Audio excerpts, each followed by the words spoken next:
Brainstorming and sharing ideas is the funnest part of the creative process. We decided to skip the boring part of actually making stuff and just do the fun part. I'm your host, Tom Walma. I'm Nico Lukoff.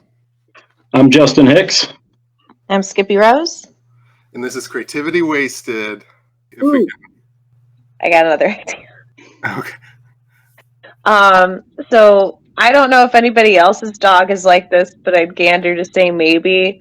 You know how the dogs do like inside, outside, but sometimes all they're doing is barking at the door, and all you have to do is open it and say, go play, and that'll buy you an extra 10 minutes for whatever the fuck reason. So I just thought of a sound activated thing on the outside of your door for whenever your dog barks, it'll be your voice being like, go play, or good boy, because they're just doing these little check-ins with you. It's so annoying. I don't know if other people have this experience, but I need it. Mine more just barks at nothing. Like she'll think she sees something outside and she'll just start yapping for no reason. So I don't know if we can solve it with that, but I don't know. Yeah. Ours will bark on us. Yeah, I'll leave it a lot of the times. They'll stop, but they kind of want us in the room. But also thinking as a parent, another thing, like, if your kid's yelling, I'm hungry, just have it say, I'll make you a snack or something. And that'll keep them for a few more minutes. I'm wondering, it'd be an interesting experiment. I don't think it would work. I think dogs go by your face and where you're looking more than the voice. At least Yeah, maybe. dogs that I've had over the years. I'm willing to try anything at this point. Or like a slingshot to fling like a treat out into the middle of the there you go. thing. Mm-hmm. Have like a little tennis ball or something loaded up. Mm-hmm. Sometimes I can pound on a window that's on the other side of the house hard enough that he gives up and goes in. But So you want it to stay outside is the goal? yeah, while and you're not, eating or something? or just doing anything for more than 10 minutes, just anything. Wait till you have a kid. Yeah, the kid can answer the door and say, go play. There you go. Yeah, that's how it works. Hey, I'm optimistic. Just let me learn the hard lesson on my own. I'm going to just stay in the delusion. No, we're going to give you the real warnings. We're not going to be like everybody. Oh, it's so much fun. It's awesome. You're going to love it. There's some shit. I didn't see lots of those things, but Here's something that just popped in my head that might work. You know how sprinklers pop up out of the grass?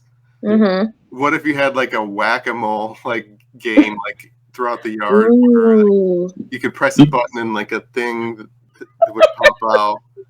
And the dog would chase it, and then it goes down, and then the one on the other side of the yard pops up, and it can run over there. So it just becomes psychotically Bill Murray and Caddyshack. That thing won't die. It never sleeps. It never rests. Yeah, you can drive your dog crazy, but for your own sanity. I did see one thing. I think it was on Shark Tank or something. Kind of similar, but it's 4 posts or something like that. They got motors in them, and it's string running in a square around it, and it's got a handkerchief or something attached to it, and it just spins all around different directions, and the dogs just go nuts for it. Well, yeah, it's the same thing that they use for dog racing, greyhound racing, just smaller. I think he would do it. He would definitely do it for hours on end. I could see it. You'd probably kill yourself doing it. I don't know. Anything with a string would break after a week or two. They also have those automatic ball thrower things, which I genuinely thought about getting, but then I'm like, do I want his allegiance to be to a robot or to me? I genuinely love the robot more than me. If it played fetch with him. So it's how people say how awkward people will fall in love with AI robots. Your dog will fall in love with the AI robot owner. He has hyperfixate. He likes fetch more than food. He likes fetch more than sleep. He likes It's like the human version of pay attention to me, not your phone. Yeah. It's just like human right here. Ball is all I know. So You gonna throw the ball? You gonna throw it? You want the dog to not pay attention to you sometimes, but not so much that he doesn't love you anymore.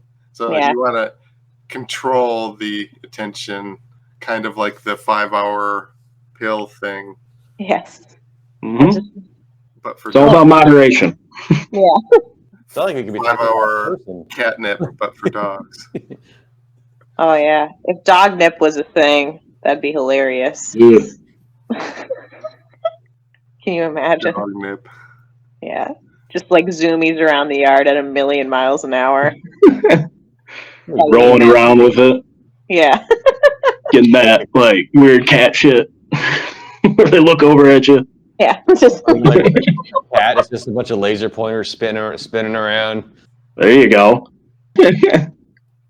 he like knows we're talking about him. He's like I heard ball too many times. Yeah.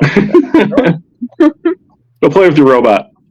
Right? Yeah. Go love your robot. You gotta just put a picture of you on it or something, or I don't know. Dude. Yeah, there you go. Yeah, Like a put my cardboard hoodie on cutout. it. So it has my scent. Like cardboard cutout with like a pitching machine arm on it. I like it. I like that idea. What if you had like, I don't know if you have like an outdoor doghouse, but if it had like a picture of you in the doghouse or like video of you in the doghouse. So like if you're not answering the door, maybe it would wander on over to the doghouse. We'll get hologram Skippy. Hologram. The hologram Skippy. No, Yeah. I'm not that neglectful. But it is annoying not being able to get through 10 minutes without him barking outside of me, having to be like, "Go play." I can't wait till literally you all have he wants. Yeah, seriously. I just open the door, say go play, then I go You back can't to leave work. them outside. Yeah, I think kids are just like, well, at this point, I think that kids are just dogs with more legal repercussions.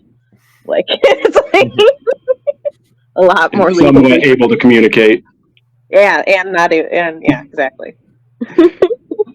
Any shows you guys want to plug or podcasts or anything you want to mention? I have Mitchell's Pub out in Weberville. We got a show at 7 p.m. the first Thursday of every month.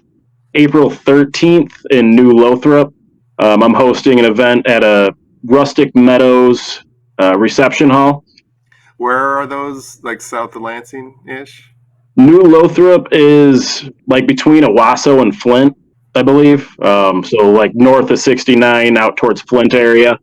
And then Weberville is Mitchell's Pub. That's about a half hour east of Lansing. Only show I got up next is comedy at the Creek. Haven't Nice. done that yet. Jason Pierpoint puts that on. Looks like a really awesome show. It's a I'm great pretty excited. Awesome. Are you on for March? Yeah. That's this Oh, week. okay. I'll see you there then. I'm on that one too. I got an embarrassing storytelling show on the 9th. Is that Planet Ant? No, that's at the Windsor Comedy Club. And then March 15th, I'm doing, if you follow Doomvana or Cult Doom, she's doing this like whole, it's basically like there's going to be dominatrixes, pole dancers, burlesque dancers, and then just one stand-up comedian, which is me. There's like this huge list of performers. And then just Nice. like, yeah, which is cool. She's like, "You want to do 20?" I'm like, "Absolutely." So that's a really cool event. Just if you want a variety show, and that's going to be in the Detroit area, you can check out my page, Skippy Rose Comedy, for the details on that. And then I would encourage everyone to check out my web comedy series, How Did I Get Into This? You can look it up on YouTube. It's also posted to my page, but I'm really proud of the sketches. So, yeah. Cool. Oh, cool. I have a thing called Gaming McFitness, a Twitch channel where I build video game controllers into fitness machines and then play games on them. That's cool. Nice. This has been a production of Planet Ant Podcast, powered by Pinecast.